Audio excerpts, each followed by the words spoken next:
I got back late that night, road salt still crusted on the fenders, diesel engine clicking as it cooled. The yard was dark, no porch light, just that hollow kind of silence that feels thicker in winter. I left the rig humming, letting the turbo settle, and stepped out. Cold bit through the denim like teeth. 13 years. Every time I came home, I stopped by her grave. Before sleep, before a shower, before even thinking about the house. Routine, ritual, maybe penance. I didn't miss a visit, not once. That night, something felt off before I even saw it. The wind was wrong, smelled like earth turned too early. The air around the cemetery was too quiet, like something was waiting to breathe again.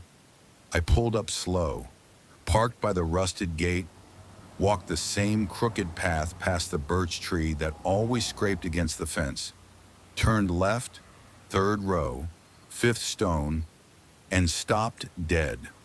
Her grave, it was open, not vandalized, not broken. No messy shoveling, no trash, just open. The soil around it neat, not scattered.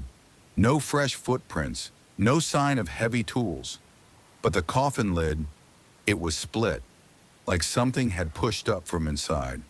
I remember standing there, my breath fogging, fists in my coat pockets like they could hold me together. My heart was beating like it used to when I'd lie to her.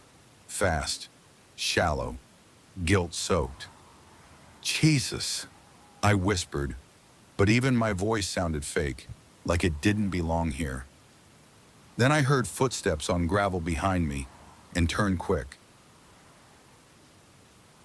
The night guard, Hank, 70s, skin like wax paper, a limp from something he never talked about. He looked me over, flashlight in one hand, thermos in the other. "You came back," he said flatly. Yeah, I just got in." He squinted. "You were here already, last night." My mouth went dry. "No, must have been someone else." He shook his head. "Nope, it was you. Same jacket, same boots, same look on your face."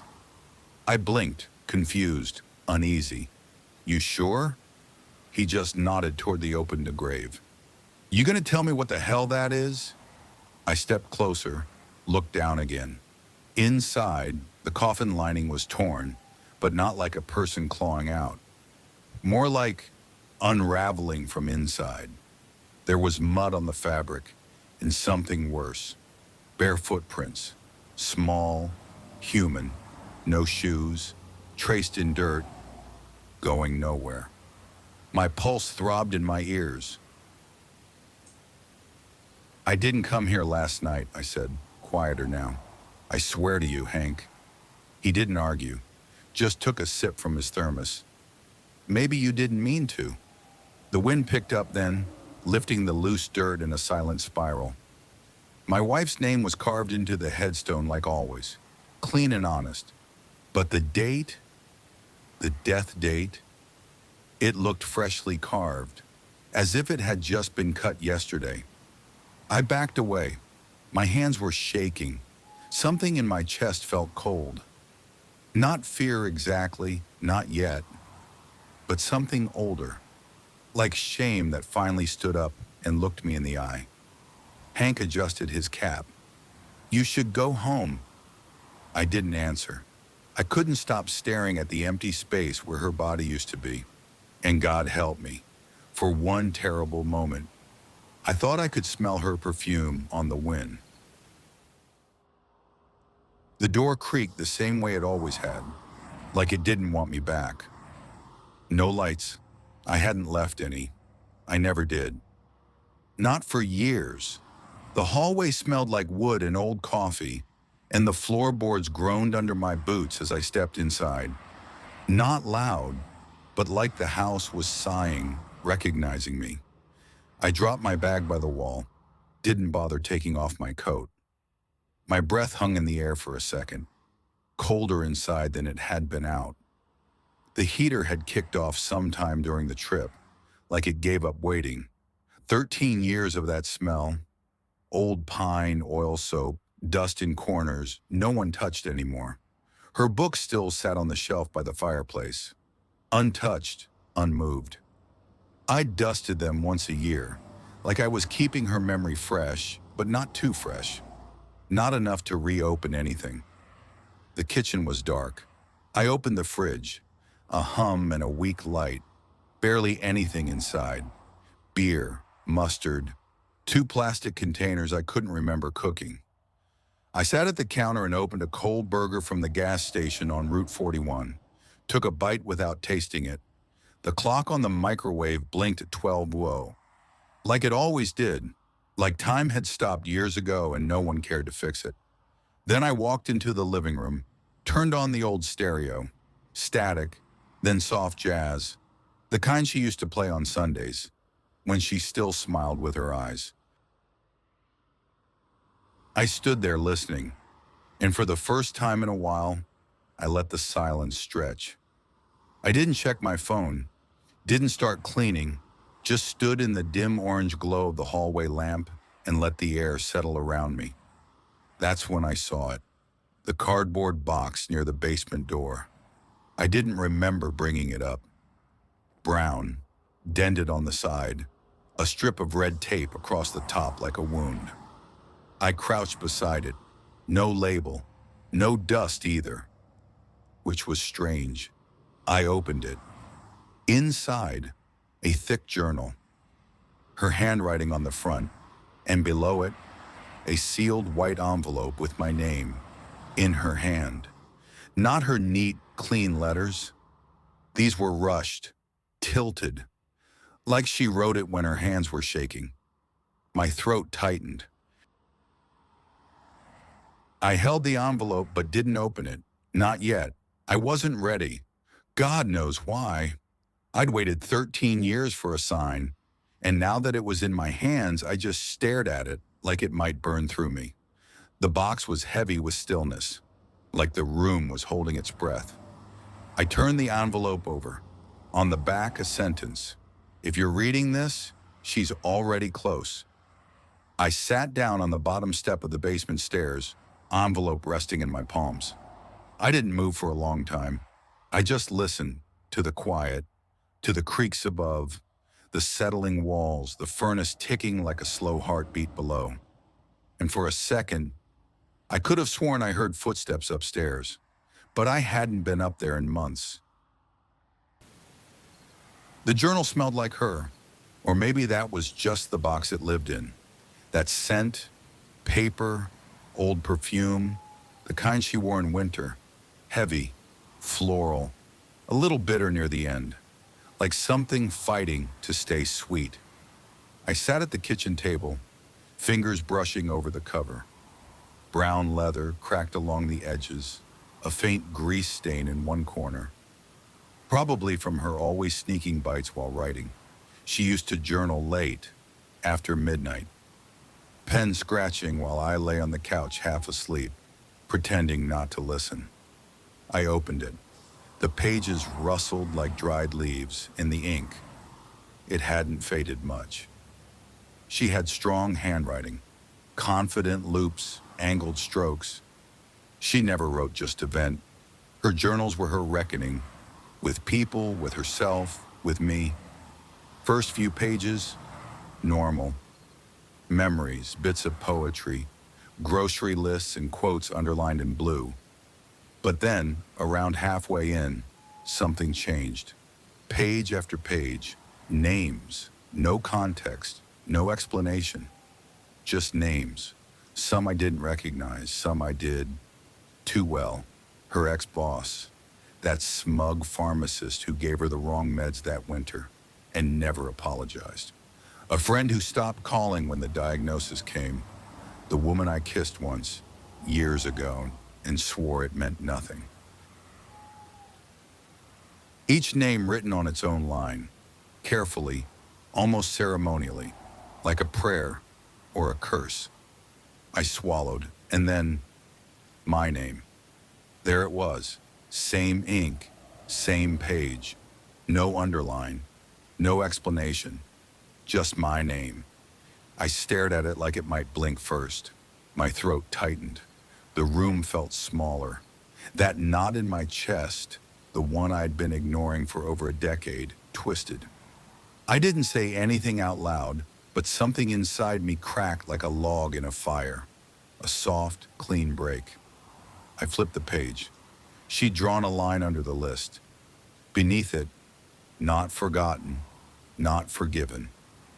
A sound rose up from my gut, low, breathless, like I was laughing without humor. Of course she knew. She always knew. The silence stretched so long, I didn't notice the change in light. The sun had crept up, just barely, slanting in through the window in a thin, pale ribbon. It lit the page like a spotlight. I reached for my phone, hands unsteady, and started Googling names. One was dead, cancer last year. Another, local lawyer, went missing 2 weeks ago, still unsolved. Then the one that stopped my heart, Eric Lomax. I hadn't thought about him in years. He'd mocked her at a party, drunk, back when her hair was already thinning, and the joke stopped being funny. She never forgot that night. Neither did I. He vanished 4 days ago. News article said his truck was found off a dirt road, keys still in the ignition. No signs of struggle, just gone. I stared at the photo in the article, then back to the name on the page. Eric Lomax, same spelling, same ink. I pushed the journal away. My skin felt cold, tight.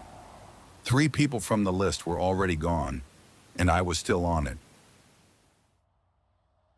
It hit me in the shower, not the hot water, that barely worked anyway, but the memory, sharp, fast, like a match lit too close to your fingers. That night, that damn night. I'd just gotten back from a 3-week haul, Montana to Texas and back, no real sleep, mind fried for miles. She met me at the door in silence. Not angry, not cold, just done. You know that look. The kitchen smelled like kerosene. She'd knocked over the lamp in the shed earlier, trying to fix something on her own. Didn't tell me, just handled it. Bandaged her hand and made tea. I remember asking why she didn't wait for me. Her answer? Just one look, like she didn't expect me to be there when she needed me anyway. And maybe she was right. That night I left again, only for a few hours. A bar outside town. Cheap beer, half-lit jukebox. Met a woman with tired eyes and the kind of smile that doesn't ask questions. I didn't even like her. It wasn't about that. It was about escape. Stupid, cowardly escape. I came home at 2 a.m. Smelled like cigarettes and something worse. She didn't ask. Didn't cry. She was awake, though, sitting on the porch with a blanket over her legs and a pen in her hand, writing. It was probably this journal, the one sitting beside my coffee now. Next morning, she made breakfast, kissed my cheek, said she loved me. I didn't deserve that kiss. That's the kind of moment that lives inside you, like kerosene in dry wood. You might forget it's there, until the wrong spark hits, and it all goes up. I leaned back in the chair, towel still on my neck. The house felt heavier, like the air was thicker now that the journal was open. Every page felt like a matchbook she left behind, each line just waiting to be struck. I picked it back up, turned a few more pages. No poetry anymore, no grocery lists, just memories she didn't say out loud, words for herself, or maybe for the version of me that might show up one day ready to hear them. One entry caught me off guard. I will not haunt, I will remind. No anger in those words, just a promise. A quiet kind of fire. I closed the book and looked around the kitchen. That same scuffed counter, the calendar still frozen on the month she died, her tea mug on the windowsill collecting dust like it was waiting. I felt the urge to burn the journal. Right then, torch it in the sink. Pretend none of this ever happened. But I couldn't, because whatever this was, whatever was happening, wasn't about just me anymore. Someone else was doing this, or something, and she knew it would come. She wrote it. She laid it out like a trail. I wasn't just a name on the list. I was the reason she made it.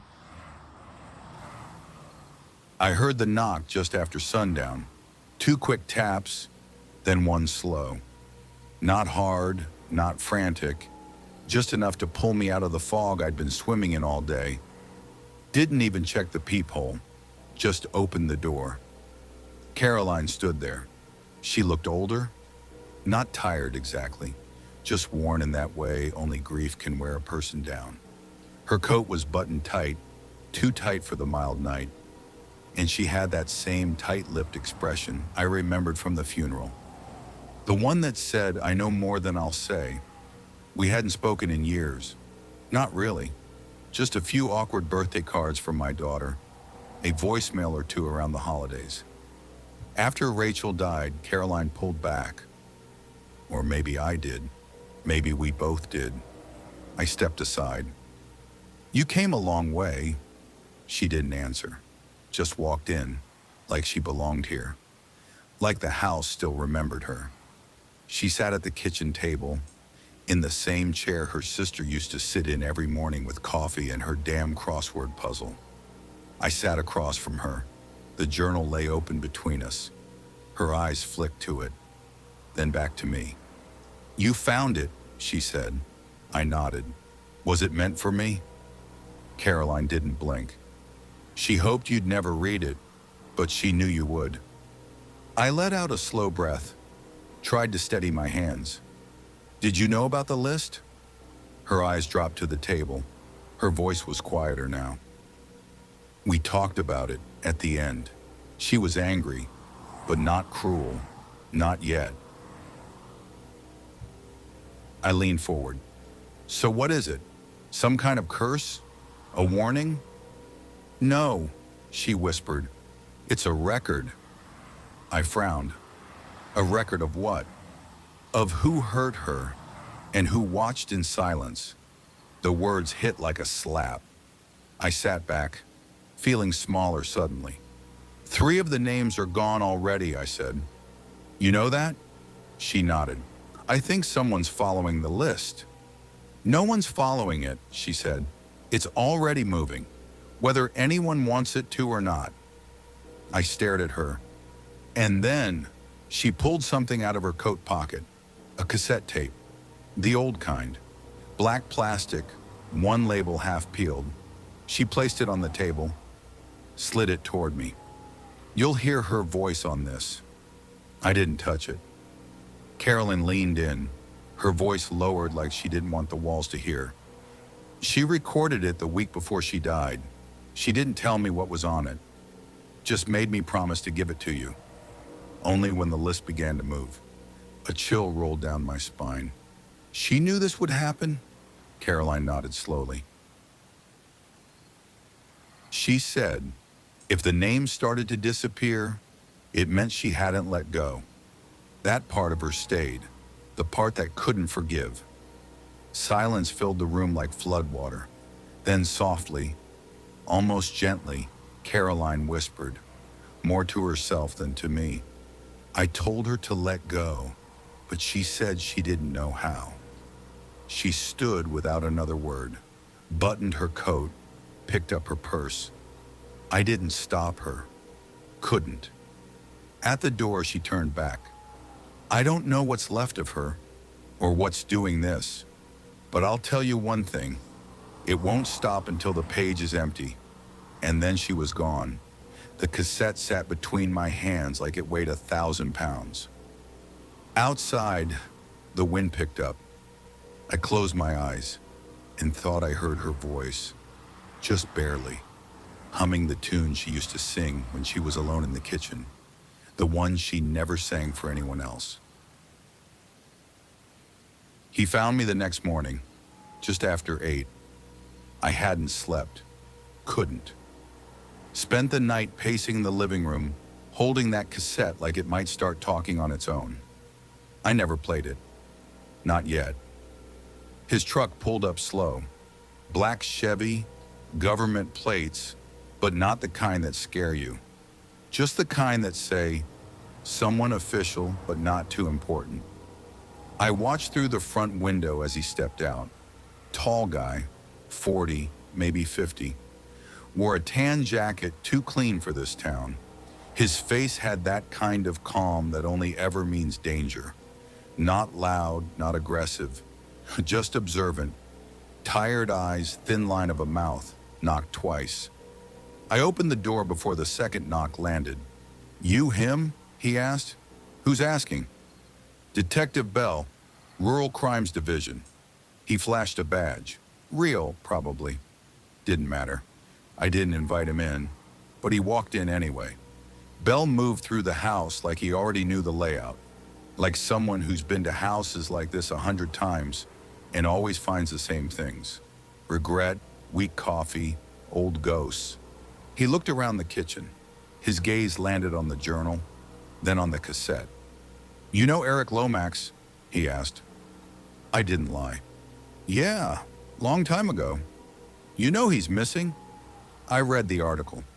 Bell nodded, pulled out a notebook, scribbled something. "You knew Rachel, your wife, had issues with him?" My pulse jumped. "She didn't talk about it much. She wrote about it." I felt the air tighten. "You reading her journal?" he asked.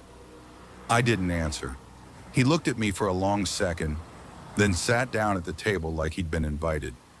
Tapped the notebook with his pen. 3 missing, 2 found dead, 1 still gone, all connected to your wife. Seems like more than coincidence. I kept my hands flat on the table. "You think I'm involved?" He studied me, not angry, just still. "No, you don't seem like a guy with that kind of imagination." "Thanks. That's not a compliment." Silence. Then he leaned forward. "But you do seem like a guy who's starting to realize he knew a lot more than he admitted, even to himself." That one landed. Bell stood, pocketed the notebook. "Let me say it straight," he said. "I'm not here to arrest you. I'm not even here officially. Not yet. But something's happening, and your name's crawling toward the center of it like a nail to a magnet." He turned to leave, then paused by the door. "You know what the worst part is about being a coward?" I looked up. "You always hope someone else will step in before it's too late?" And with that, he was gone. I stood alone in the kitchen, the hum of the fridge the only sound left. And on the table, right where his hand had rested, a faint smudge of ink, like a shadow that didn't want to be cleaned. I needed out of that house. Too many voices in the walls, too many ghosts pacing the floorboards. The cassette sat untouched on the passenger seat, and the journal. I left it open on the kitchen table, like a wound that refused to scab over. I drove, no destination, just pavement and diesel hum, and the familiar rhythm of escape. The sky hung low, cloudy, thick with that late fall color that looks like bruised metal.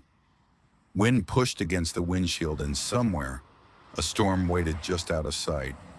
An hour out, I pulled into a truck stop just off Route 17. I'd been there a dozen times over the years. Same flickering sign, same half-broken pump, same coffee that tastes like regret in a cup.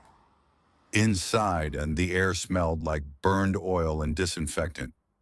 An old TV murmured news in the corner. No one watching. A waitress behind the counter, short, silver-haired, wiry, wiped down the same spot like she was scrubbing at a memory. I slid into the booth in the back. Always the same one. Always alone. A guy I hadn't seen in a decade sat 2 booths over. Ricky Delano, ex-long hauler, used to run Tennessee to New Mexico in under 48 hours with nothing but caffeine pills and gospel radio. We nodded at each other. That's all it took. He got up, coffee in hand, sat across from me without asking. You look like hell, he said, sipping. I feel like it. We sat quiet for a beat. You hear about Lomax? He asked. I nodded. Shame, he muttered. But not surprising. Guy was always begging for someone to catch up with him. That phrase, catch up with him, like fate was just walking a few steps behind. Ricky leaned closer. I've been hearing talk, he said low. Truckers out near St. Jude Pass say they've seen a woman walking along the road after midnight. White dress, no coat, doesn't ask for a ride, just stares at the rigs as they pass. I tried not to flinch. She look familiar? I asked, keeping my voice flat. Ricky watched me for a second, then nodded once. Real slow. Looked like someone I used to know. Someone a lot of people forgot. Silence again. Then he reached into his jacket, pulled out a folded sheet of paper. No envelope. Slid it across the table. She gave me this, he said, 2 nights ago. Said to give it to you. I didn't believe it was real till I saw your rig out front. I took the paper with a shaky hand. It was folded 3 times. No name, no seal, just a faint scent clinging to it. Something floral, faintly burned. I opened it. Inside only 1 sentence. You'll find the next one by the silo. No signature, no date, no location.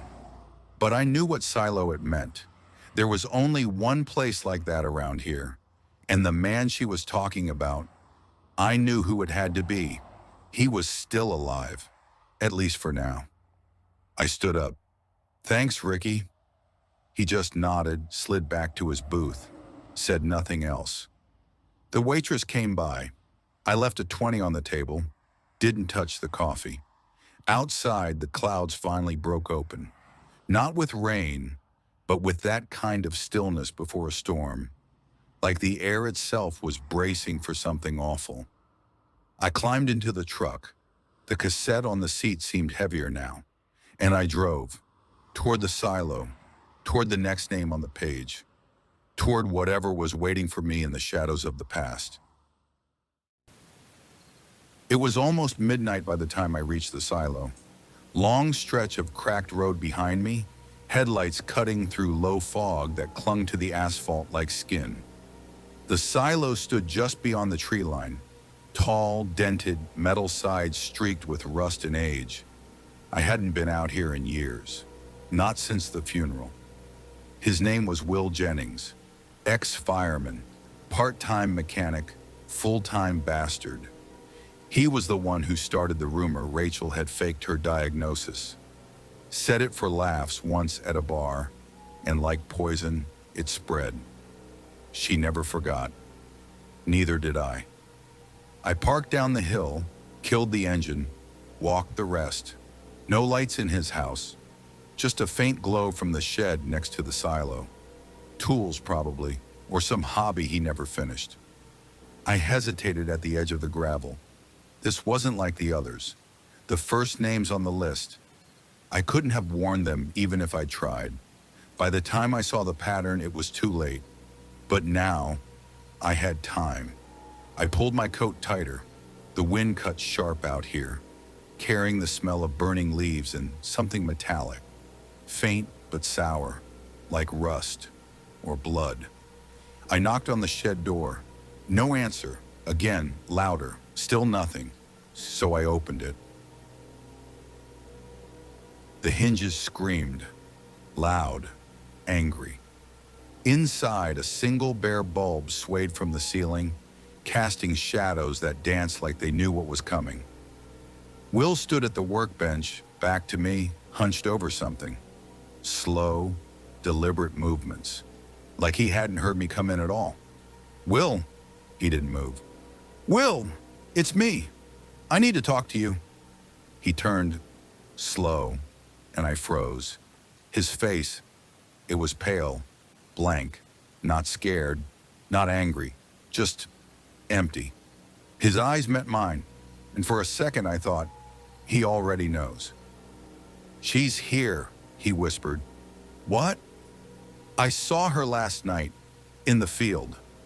He stepped forward, hands shaking. I thought I was dreaming, but the dog saw her too, growled like hell, then ran.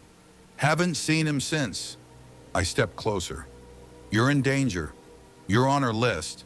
I found it. I saw your name. He nodded. I figured. You need to leave. Now. Just get out. Take your truck. Go east. I don't care where.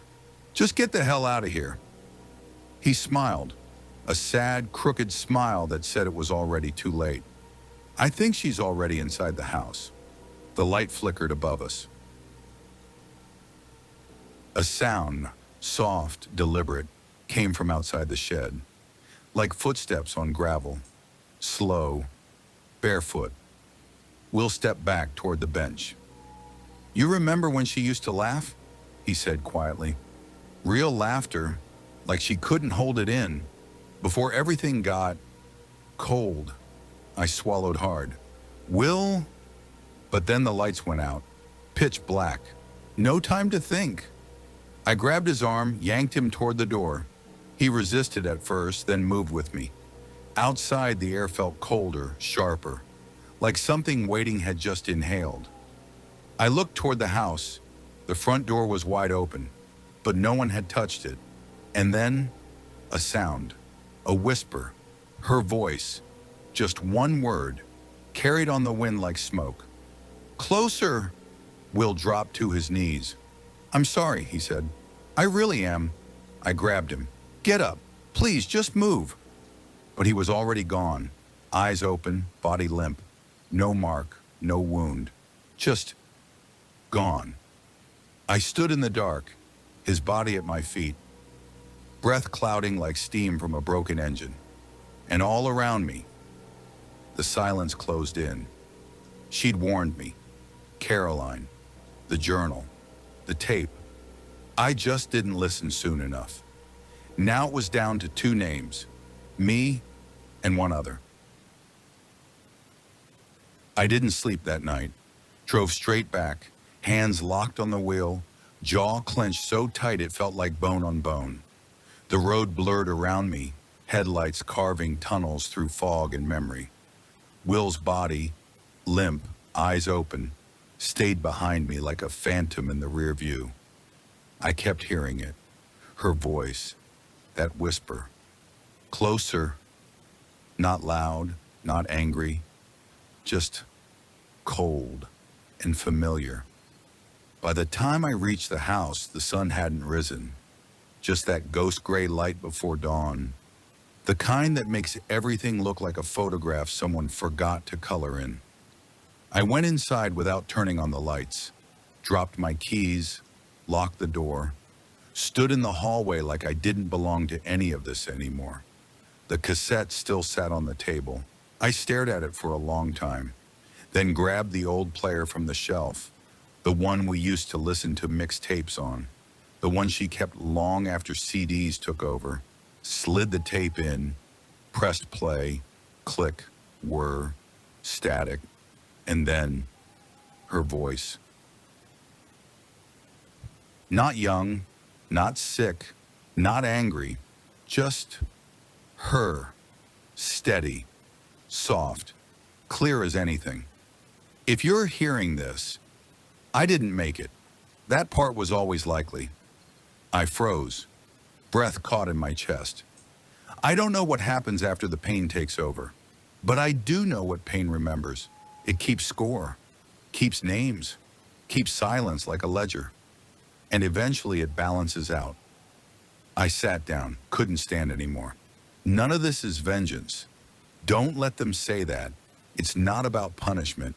It's about presence, about making sure the silence isn't the last thing I leave behind. Her voice cracked just once, barely. I loved you.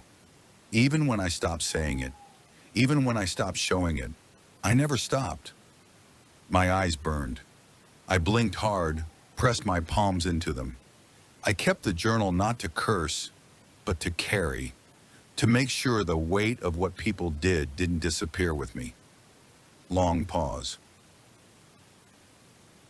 If you're still alive, it means you have a choice. Not to run, that's over. Not to hide, you never could. But to listen. Finally, the static returned, soft and slow.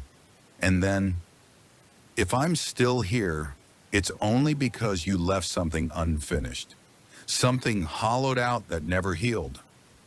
Another long silence, then quieter, like she was sitting in the same room, whispering into my ear. You were the last name on the list, but not the last hurt. Click. The tape stopped. I sat there for a long time. No words, no thoughts. Just the echo of her voice bouncing around inside the walls of me. She'd never sounded angry. That's what scared me the most, because anger you can outrun, but not love that's been twisted into something colder. Outside, the first light of morning started to push through the clouds, but it didn't feel like morning. It felt like the end of something, or the start of a reckoning that had finally come home. The knock came just after noon. Same rhythm as before. Two quick, one slow, but this time, slower. Heavier, like whoever was on the other side wasn't sure he wanted to be. I opened the door. Detective Bell stood there, but not the same Bell. His jacket was wrinkled, his face pale. His eyes looked like he'd seen something his brain couldn't make room for. He didn't say anything, just stepped inside uninvited again and dropped into the same chair at the kitchen table. He stared at the journal like it might jump at him. I sat across from him, waited. After a long silence, he spoke, voice hoarse, like it had been dragged through gravel. You ever believe in something you laughed at before? Not all at once, not like a movie, but like it crept in through the cracks, and suddenly you realized you weren't alone anymore? I didn't answer. He rubbed his face. His hands shook. I went to Will's place, he said. Saw the body, or what was left of him. My stomach turned. Autopsy won't show anything. No wounds, no poison, just heart stopped, like something reached inside and made it quit. He looked up at me. His eyes weren't detective eyes anymore. They were survivor's eyes, shell-shocked. You told me she made a list. I nodded once. And you're the last name? I didn't respond. Didn't need to. He leaned back, exhaled through his nose. I got a name too, he said quietly. In the mail. No return address. Just a piece of paper with 5 names on it. 4 of them. Already gone. The 5th, he paused, looked me dead in the eye, was mine. The silence after that could have cracked stone. You were one of the investigators back then, I said. When she died. He nodded. And you covered for someone? His jaw clenched. I didn't cover. I just didn't dig. Not like I should have. Her doctor, her job, all the reports, they were clean, too clean. I knew something was off, but I'd been doing this too long. I was tired, numb. Thought, this one's just another sad story, nothing to fix. He looked away. But I could have tried. I didn't, so I guess I made the list. He pulled a folded photo from his coat, laid it on the table. I stared. It was from a security cam, low res, grainy, a stretch of road just outside St. Jude Pass. Foggy night, blurred headlights, and in the shoulder, a figure in white, a woman, barefoot, still. Face turned to the camera like she knew it was watching. That was last night, Belle whispered, 30 minutes before Will died. I looked at the photo. I knew that posture, that stillness, that tilt of the head. It was her. It wasn't just grief, or memory, or guilt. She was here. Belle stood slowly, looked around the room like it suddenly felt unfamiliar. I don't know what happens next, he said, but if she's coming for me, I'm not going to hide. I nodded. No courage in it, just resignation. He walked to the door, paused, then without turning around, you got maybe one day, maybe less. And then he left. I sat there with the photo in my hands, and for the first time in a long time, I wasn't sure I wanted to survive this. They came just after dark. Not one or two, but 6 trucks, engines growling like wolves at the edge of the tree line. Headlights flared through the living room blinds, high beams and diesel roars drowning out the silence I'd been sitting in for hours. I stepped onto the porch, cold wind, damp air, gravel crunching under boots, and there they were. Half the men I used to run routes with. Ricky was there too, behind the wheel of his Peterbilt, arms crossed like stone.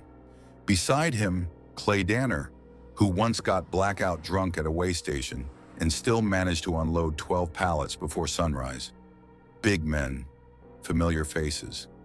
But tonight, they looked at me like I was a stranger. No one spoke at first.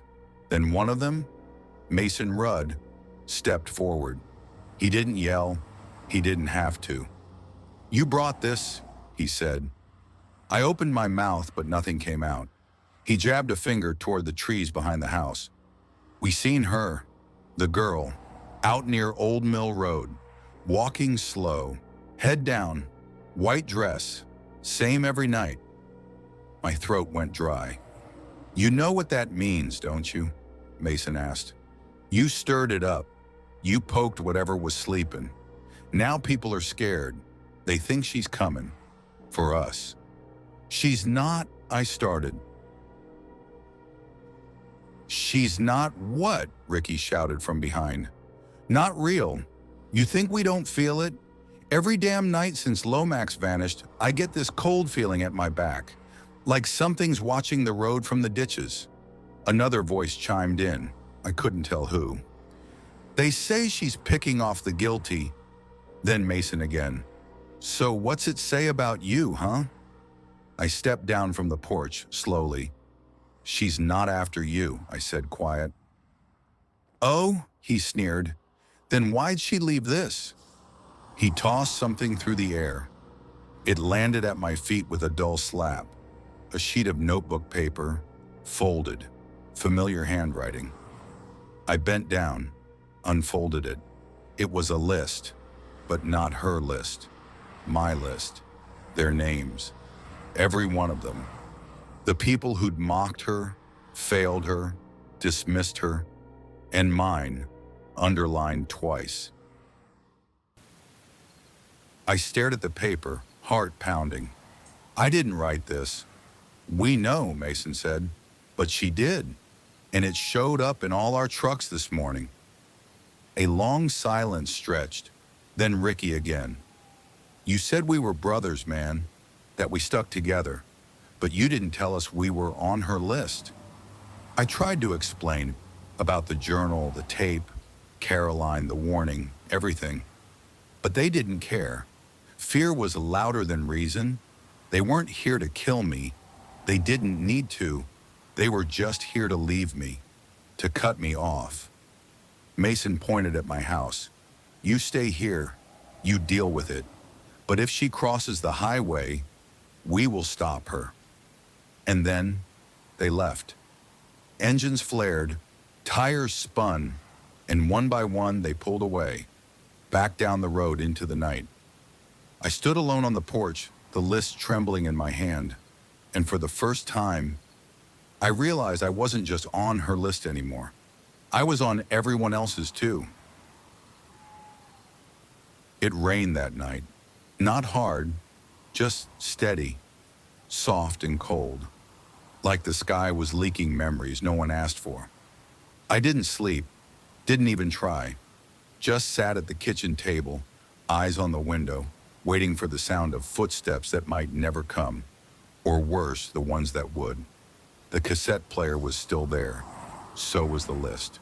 I turned it over in my hands again and again, fingers tracing every name like Braille. Like maybe I'd missed something, some clue, some escape route, some crack in the pattern. But it was all the same, and I was still the last. A little after 3 a.m., the lights flickered. Just once, then again, and then the house went dead.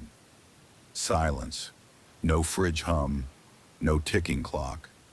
Just the whisper of rain and the slow rise of something colder than weather. I stood. The front door was open. I didn't hear it unlock, didn't hear it swing. It was just open. I stepped to the threshold. The yard was soaked, mist curling across the grass like it was alive. The trucks were gone. No sign of the others, no engine growls. Just trees, wind, rain. And in the middle of it all, she stood. White dress, soaked through, clinging to her like it belonged to another time. Barefoot, still, but closer than ever. Her hair was wet. Her face, I couldn't see it. Not clearly. Just the shape of her jaw, the way her shoulders tilted, the way she didn't blink. I stepped forward slowly, one step, then another. She didn't move. I was maybe 20 feet away when I spoke, or tried to. My voice cracked. I'm sorry. Nothing. You were right. I should have fought for you. I should have been there. I shouldn't have. I swallowed. I know I'm the last name. The rain whispered across the leaves, but she didn't react. Not a flinch, not a sound. Then, slowly, she tilted her head, and in a voice not hers, not quite, she whispered, "That's not your name." I froze. What? She lifted a hand, not fast, not dramatic, just raised it. Her finger pointed past me. I turned. Behind me, at the edge of the woods, another figure stood, Bell, soaked to the bone, shaking. He held the same photo he'd shown me before, but it was burning now. Paper curling, blackening, the edges smoking in the rain, as if the fire didn't need fuel anymore. I looked back at her. She didn't move, just stood, arms still raised, eyes locked on Bell. And suddenly, it made sense. The list wasn't alphabetical, it wasn't chronological, it wasn't ranked by the damage done. It was ordered by the weight of the silence that followed. Bell had been the worst, not because of what he did, but because of what he didn't do, because he knew. She wasn't after the one who failed her heart, she was after the one who failed her truth. I turned back to him. He dropped the photo, took a step forward. "Tell her I'm sorry," he said, but it wasn't for me to tell. A gust of wind hit, sharp and sudden, and Bell was gone. No scream, no fall, just gone. The rain stopped. I turned back. She was still there, but she was smiling now, soft, sad, almost human. She looked at me one last time, then turned and walked back into the mist. No footprints, no sound, just silence and peace. And I realized, maybe I was never the last name. Maybe I was just the witness, the one who stayed. Fog didn't lift until sunrise. When it did, the world looked quiet again, still damp, still gray, but softer, like something angry had passed through and finally stopped running. I stood at the edge of the yard for a long time, watching the place where she'd vanished. No sign of Bell, no sign of her. Only the scorched patch of grass where the photo had burned, a blackened circle in the earth. Proof something had been there, even if no one would ever believe it. I went inside, shut the door behind me. The house felt different now, not warmer, but no longer haunted. No more whispers in the corners. No more shifting shadows behind the curtains. Just stillness. I sat at the kitchen table, again, and reached for the journal. Open to the last page, it was blank. The final name, mine, had been erased. Or maybe it had never really belonged there. I don't know how long I stared at it. Minutes, maybe hours. Then I picked up a pen, and for the first time in years, I wrote, not her story, not the list, mine. The real one. The one that starts with the truth and ends with something like peace. By afternoon, I drove out to the cemetery. Same road, same cracked asphalt. But this time, it didn't feel like I was going to a grave. It felt like I was going home. The groundskeeper didn't stop me, just nodded, like he'd been expecting me. I walked to her plot. The grave was sealed again, perfectly. No sign it had ever been disturbed. The soil, smooth. The flowers I'd brought last time, gone. In their place, a single lily, fresh, still wet with dew. No one else around. I knelt, laid my hand gently against the stone. I heard you, I said. The breeze shifted, soft like a hand on my shoulder. I never stopped hearing you. I stayed there a long while, maybe too long, but for once, there was no urgency in my bones, no ghost behind my ribs. When I stood to leave, I looked back once more, and I swear, just for a heartbeat, I saw her, standing between the trees, arms crossed, head tilted. But this time she was smiling, not sad, not vengeful, just proud, like maybe I'd finally done something right. 3 days passed, no more names, no more whispers, no more sightings, just the wind and the road and the quiet ache of something that had finally ended. I went back to driving, not far, just short hauls, close to home, enough to feel the engine rumble under me again, enough to keep my hands busy and my mind from drifting too deep. On the 4th day, I got a letter. No stamp, no return address, just my name. Inside, a photo, old, faded. Rachel, in a hospital bed, smiling, pale but alive, and beside her, holding her hand, a girl, no more than 6 or 7, big eyes, curly hair, holding a crayon drawing up to the camera. The handwriting on the back of the photo just said, "She was mine. You never knew." My heart stopped. I'd never seen that photo. Rachel never said anything. We hadn't spoken much near the end. Not really. We drifted in separate boats, waving from opposite shores. I turned the photo over again and again, my fingers trembling.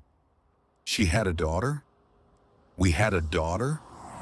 Or had she come after me, found someone new, and just never told me? Was that part of the silence she carried? The weight that cracked her bones from the inside? I couldn't breathe.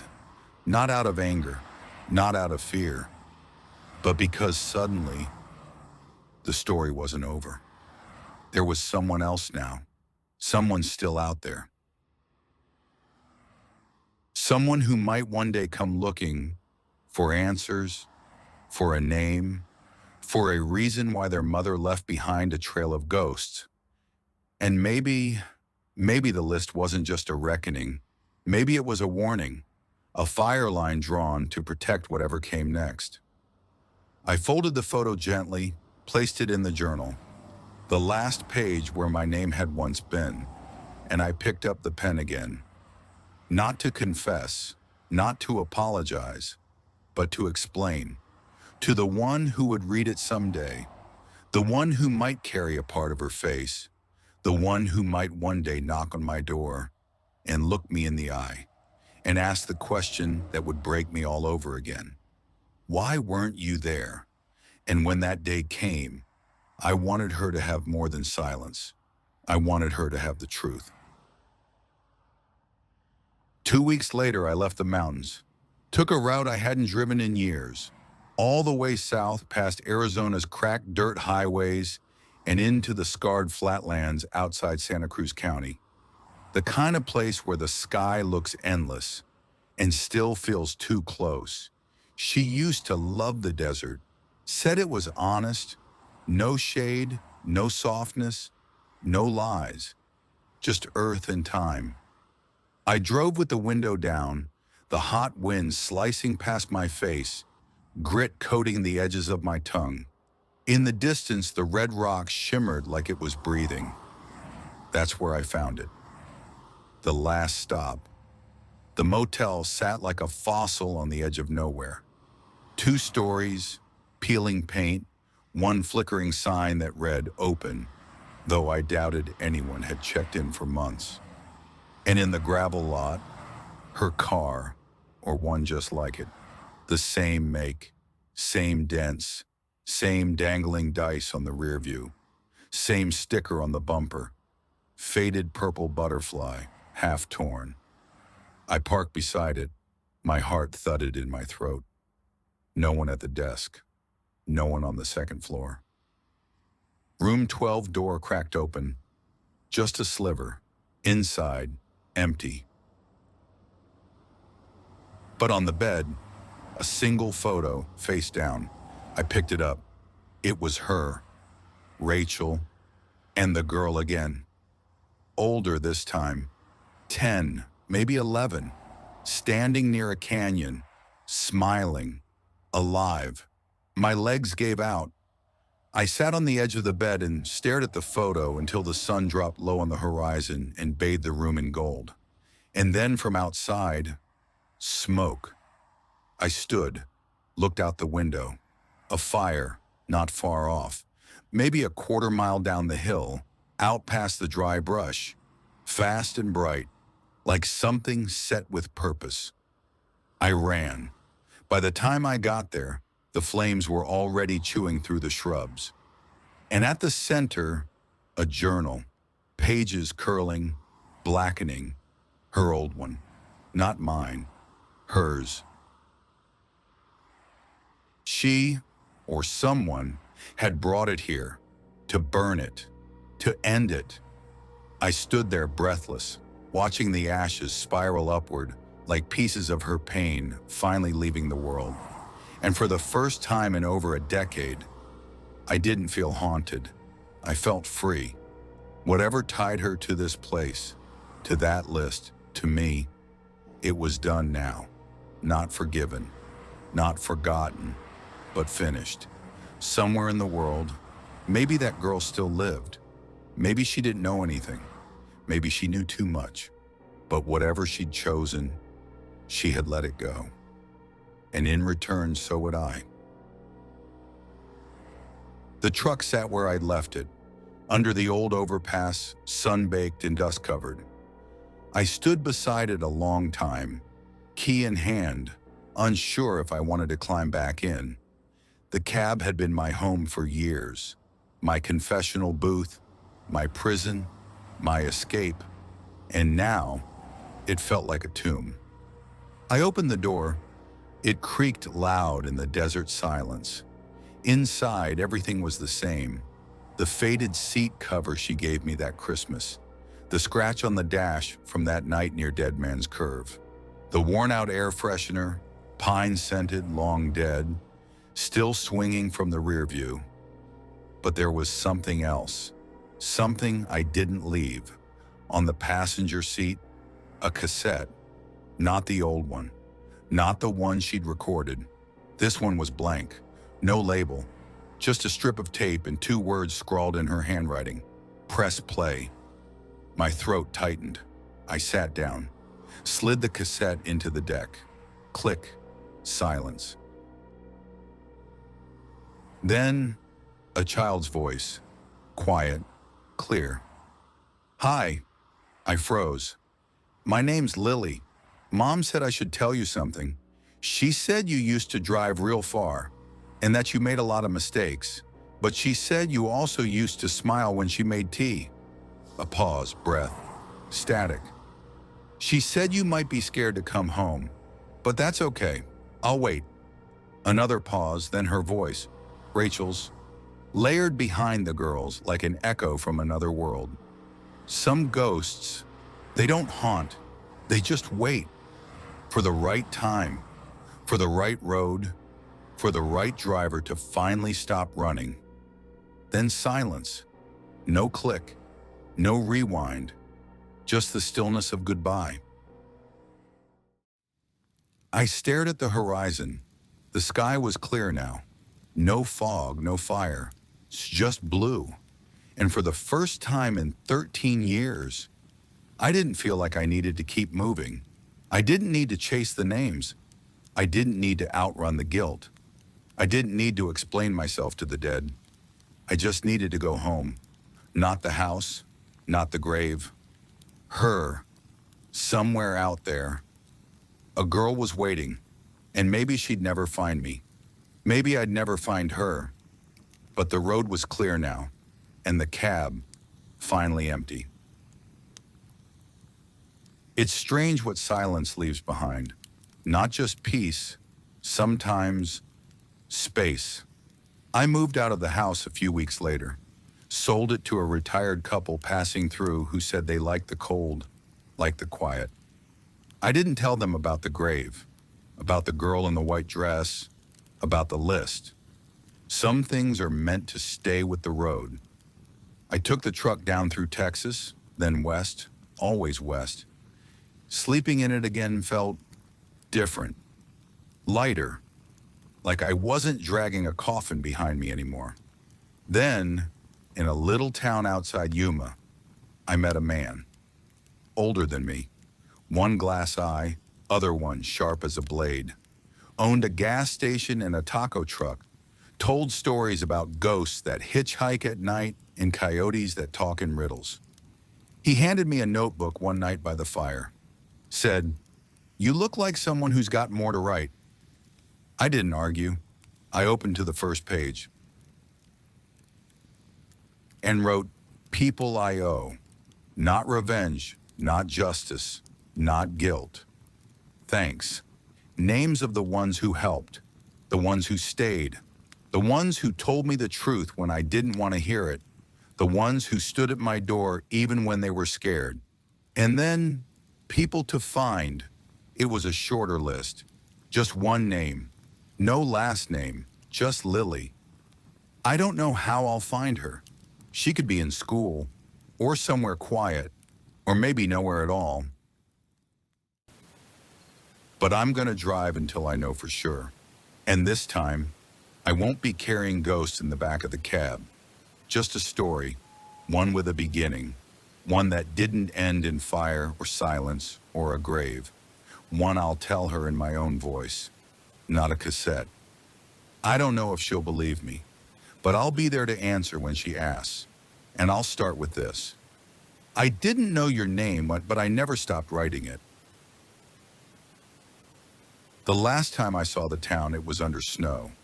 Now it's summer, hot wind through the open window, cicadas screaming in the trees like they're trying to drown out time. I don't know why I came back. Not really. Maybe I wanted to see if the cemetery still felt like the edge of something, or if time had finally covered it with weeds and forgetfulness. I pulled the truck up just past the gate. No one around. Gravel under my boots. The crunch of memory. The grave was still there. Grass grown in, headstone clean, no flowers, just the shape of silence. I didn't bring anything. No tape, no journal. No speeches, just stood. Then I heard footsteps, soft, small. I turned. She was standing a few feet away. 12, maybe 13 now. Hair tied back, jeans and a flannel too big for her. A backpack slung off one shoulder, like she'd come from nowhere and everywhere at once. She looked up at me. "You him?" I nodded. She didn't blink. "She said you'd come." I tried to speak, throat like sand. "She say anything else?" She looked past me, toward the headstone. "She said to listen." I waited. She pulled something from her bag, not a tape, a photograph, the same one I'd seen, the canyon, the crayon drawing, but this one had writing on the back, in Rachel's hand.